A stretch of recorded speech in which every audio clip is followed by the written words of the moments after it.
Fast forward 10 years. I was 70 years old.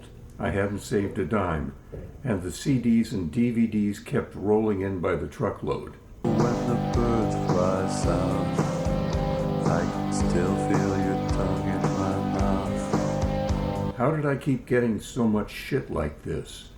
I was handling more tribute bands, maybe needless to say. Tributes to live acts, and dead ones too.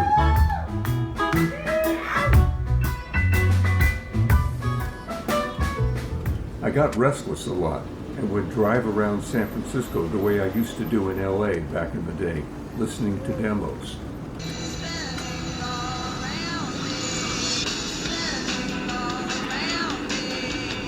More oceans of dog shit, mostly. I got one from a guy named Mick Wellman. He'd been in a biker band back in the late 60s, gigged around and went nowhere. Then he invested in one of those early internet search engines called Alta Vista, and he made a fortune. Now he was ready to push himself out on the world stage, call himself Mick Wellman and Rockslide, even if he had to spend his own bread to do it.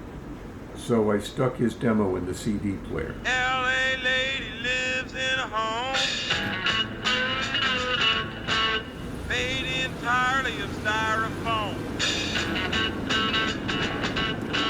Styrofoam windows, styrofoam Didn't make beds. any sense to me. Jesus, who wants to listen to a song about styrofoam? I mean, sure, people worried about their lives turning plastic, but this was pretty out there.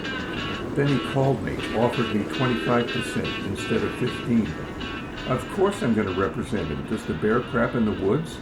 So he put a band together and I got him his first show, but he had to pay to play. Cost him a couple of thousand, but he didn't care. Basically, he shrugged and told me to book him a tour.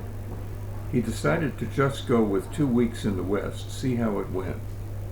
He had tour t-shirts made up, hats, and all the other shit to sell out front. He recorded a quickie CD. It took him 2 days plus one more to mix. I went out on the road with them, not on the bus, but it was cool to be back out there and not have to be busting my balls anymore with load-ins and load-outs.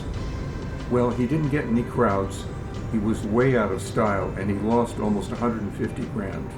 He paid to play every goddamn venue, and even with his big bucks, that was too big of a hit, so he hung it up.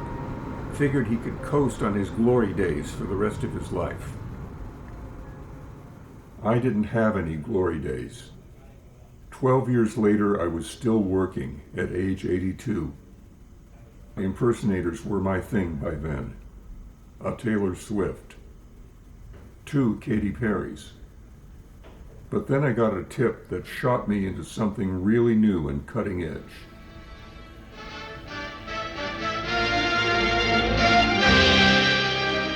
I could really make a go of this.